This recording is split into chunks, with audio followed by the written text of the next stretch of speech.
Growing up in DC started off kind of rough. With all the pressure, it culminated to, unfortunately, me landing in prison, selling drugs to get by to make a living. And from that point on, it just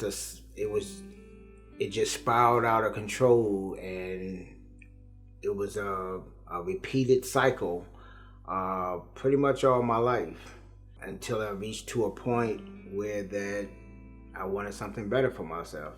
When I got out, my first job that I landed was working for Shake Shack. That's how I met Sabrina. I grew up in a house that I feel that my mom was pretty abusive. We all ended up point blank in foster homes. So we were just out there, 7 brothers, and me included. We were just like in different homes. I went back to school because I had dropped out.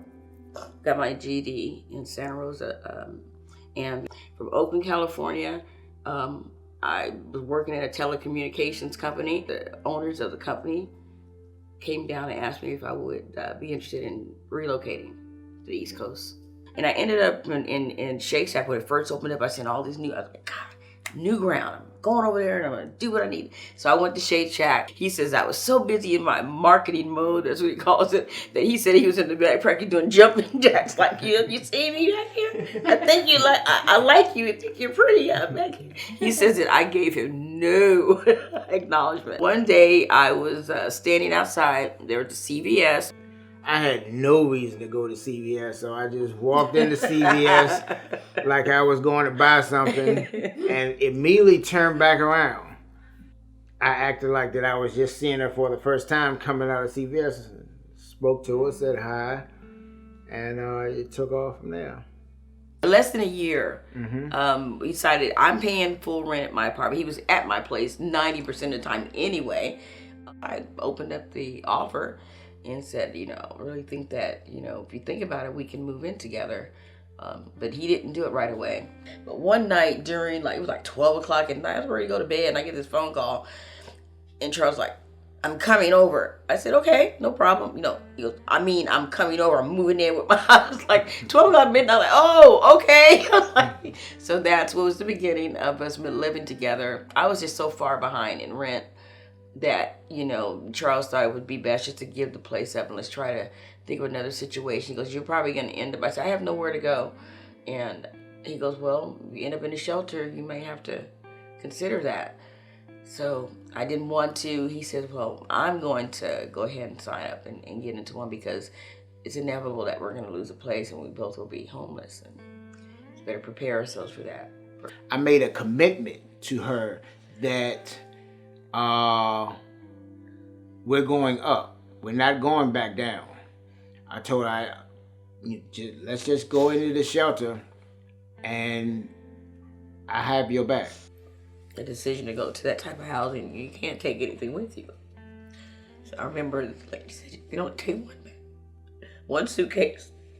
Charles, I love you for this. He helped come up with the money and help in the truck to go and move all my things out and put them in a storage.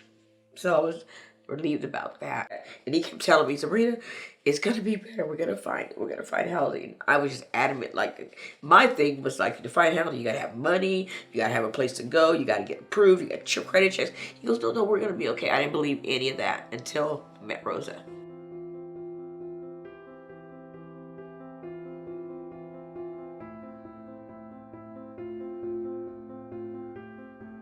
One day I was coming to work in the morning, and he came to me and he says, are you Rosa? And I said, yes, I am. He says, you're going to be my housing case manager. I said, yes, I am. So I saw something on Charles that he really was ready to move on in his life. He was not advocating just for him. He was also advocating for Sabrina. I knew this landlord that had a unit.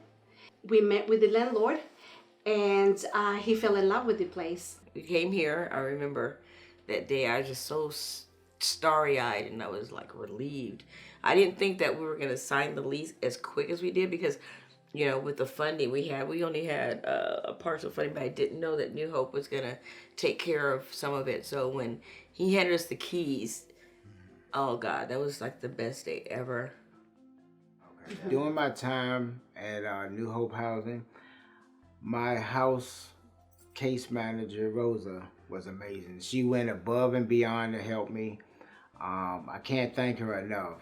And it wasn't just her, it was the whole New Hope Housing team. But I put emphasis on Rosa and her work as well as Paul. They were both amazing in helping me accomplish my goals, and I'm eternally grateful for her and everything that New Hope Housing has done for me. I'm just like, in awe of the fact that, we have our opportunity to live where we live right now because of New Hope Housing. They were just wonderful. When I was feeling down about just the whole process, and Rosa was here. I mean, her energy was like through the roof. She's like, "You guys did it. You're great. Come on!" And I just knew that it was going to happen. Also, I didn't expect her to continue to, be in our lives, and I just I'm just shocked that continue to get that type of support and treatment. I love New Hope Housing.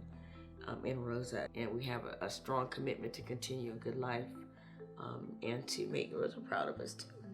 Love you. Yeah.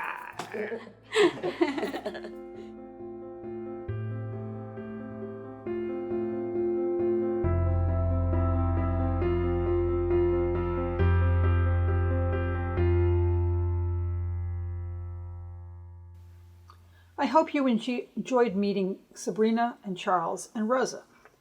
There are more people like them anxious for their shot at moving into a home. I hope you can make a gift today to help make their dreams of a safe place to live a reality. As we part, I'd like to share a quote from Rabbi Yosef Kanevsky about how we can come together despite physical social distancing. Every hand we don't shake must become a phone call that we place. Every embrace that we avoid must become a verbal expression of warmth and comfort. Every inch and foot that we physically place between ourselves and another must become a thought as to how we might be of help to that other, should the need arise. Thank you for your gifts. My best to you and your families during this challenging time.